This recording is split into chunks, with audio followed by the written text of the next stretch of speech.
Alright mga kapatid, matapos ang ginawang pag-atake ng Amerika dito sa 3 nuclear sites ng Iran, ay tumunog ang sirena at alarm sa Israel mga kapatid matapos ang ginawang airstrike ng Iran sa Israel.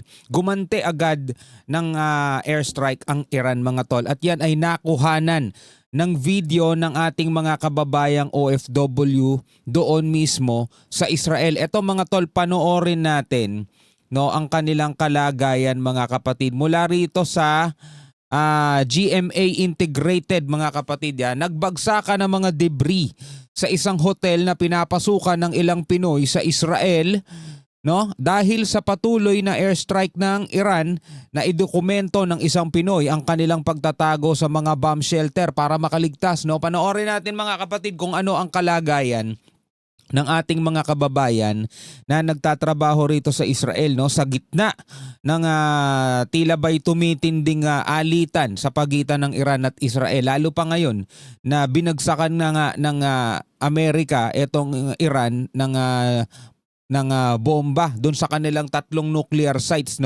So bago natin to simulan, huwag mong kalimutan mag-subscribe. Click mo na rin ang notification bell para ma-notify ka whenever na may mga bago tayong reaction video tulad nito. Alright, so wag na natin patagalin pa. Panoorin na natin to mga tol. Nagbagsakan ng mga debris sa isang hotel na pinapasukan ng ilang Pinoy sa Israel dahil po sa patuloy na airstrikes ng Iran.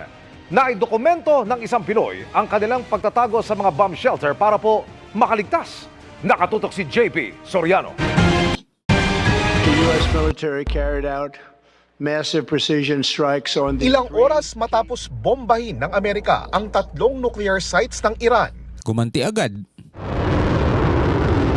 nagpakawala ng magkakasunod na airstrikes ang Iran sa Israel kahapon.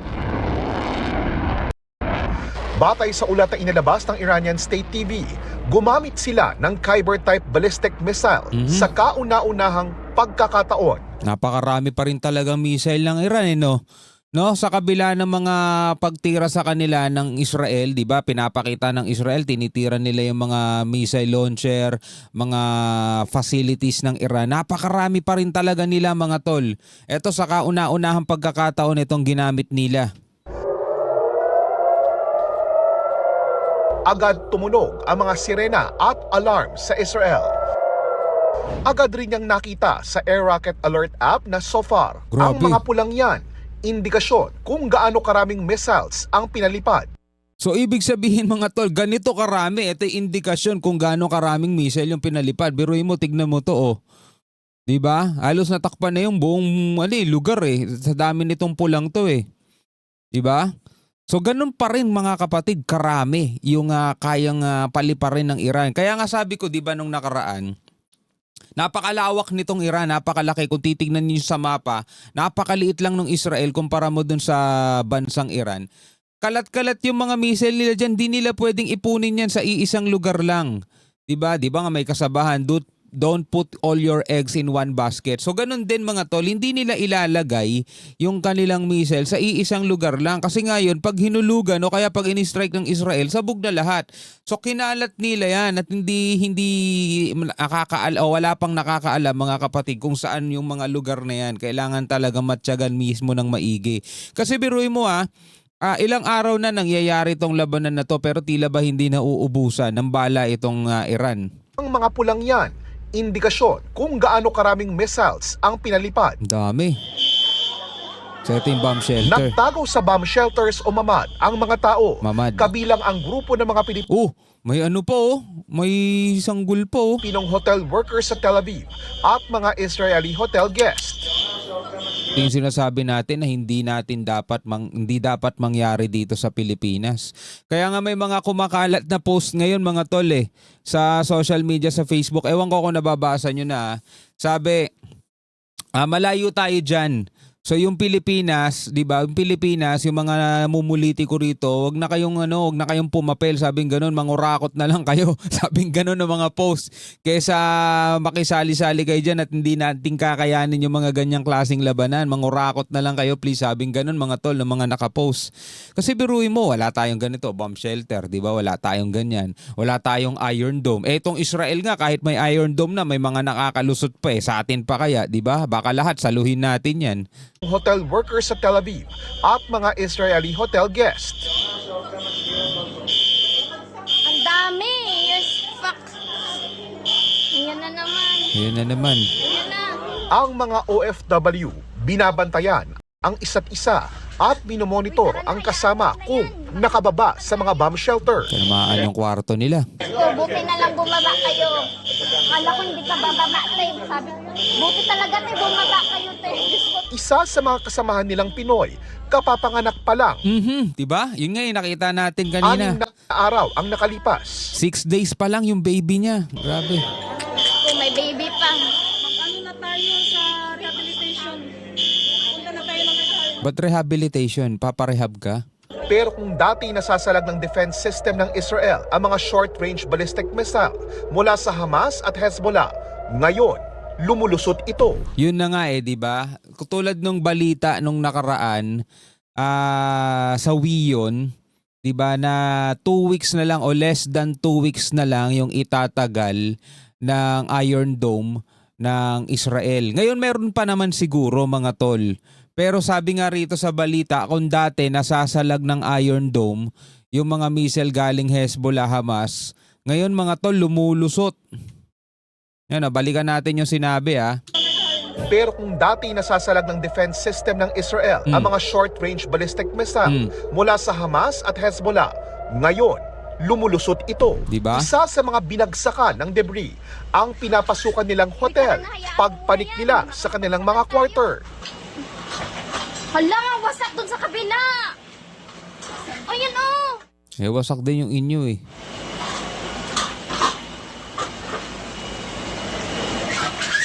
Uy, tara na, hayaan mo muna yan. Baka mabagsakan tayo.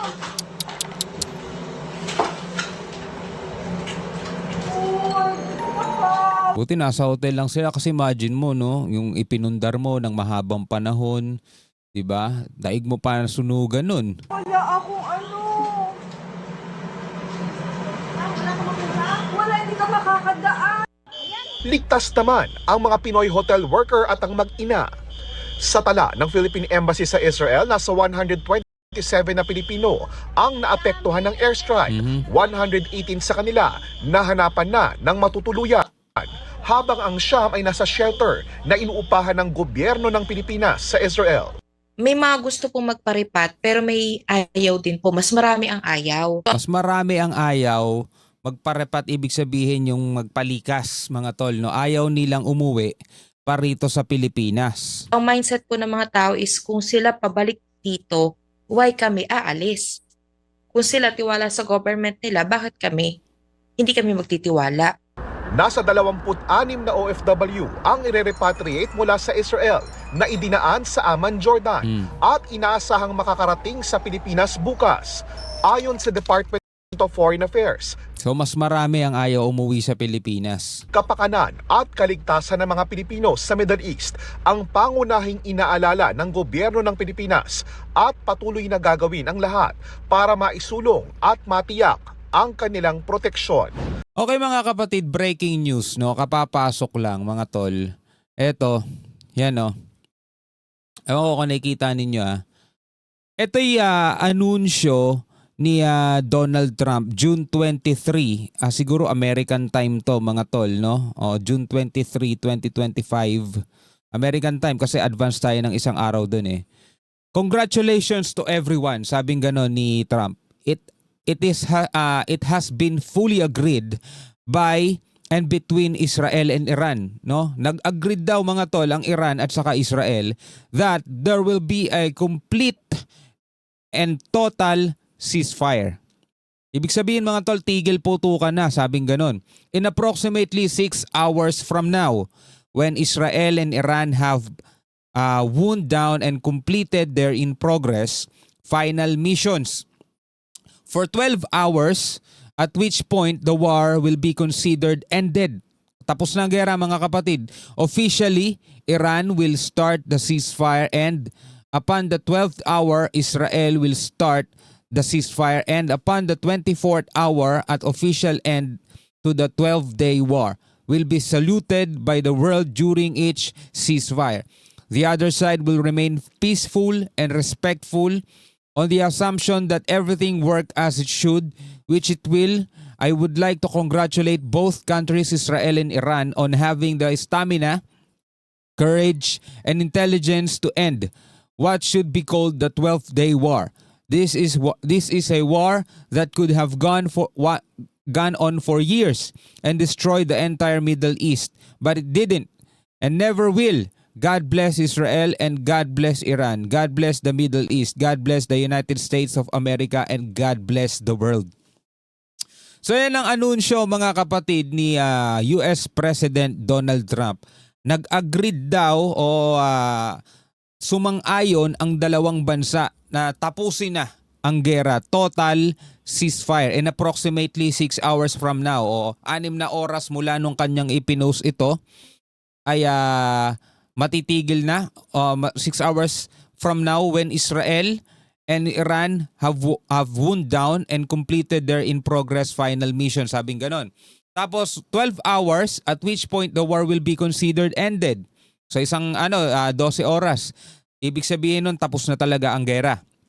Officially, Iran will start the ceasefire and upon the 12th hour, Israel will start the ceasefire and upon the 24th hour o 1 day, an official end to the 12-day war. Kasi 2 linggo na mga kapatid, mahigit, wala pa, 2 linggo. 12 days pa ang nangyayaring gera. Pero ito nga ang sabi ni Donald Trump mga kapatid, no? Officially end na daw ang gera na maaari sana daw tumagal ng maraming taon. 'Di ba? O dumaan ng sobrang daming panahon at pwedeng ikasira ng Middle East pero hindi nangyari at hindi daw mangyayari. Kaya God bless Israel, God bless Iran, God bless the Middle East mga kapatid. No? Ngayon, ito'y hindi natin alam mga kapatid kung kasi minsan may mga sinasabi si Trump na hindi rin masyadong naaagrihan talaga o final Pero sana nga mga kapatid, no, totoo itong mga tol, itong pangyayaring to at matapos na nga talaga ang kaguluhan doon. Kasi kung nakita nyo kanina, di ba? 6 na araw pa lang yung baby, mga kapatid, di ba? Lumaranas na ng ganyan. Tapos sabi rito sa mga post, I want confirmation from Israel and Iran's leaders posted before I believe him. Kasi si Trump lang ang nag-post nito, di ba? So kailangan meron ding officially posted mula sa Israel saka sa Iran kasi mga tol medyo hindi maganda ang pangyayari, parang kahapon lang 'di ba nung binagsakan ng bomba ng Amerika itong 3 nuclear sites ng Iran, tapos ngayon peace na. Though maganda pakinggan, maganda sana mga kapatid, pero syempre kailangan pa rin natin ng talagang confirmation. No? Anyway, bilang mga Pilipino, ano masasabi nyo rito? O comment na lamang kayo sa ibaba. Hanggang sa muli, ako nga pala si Shobaldi.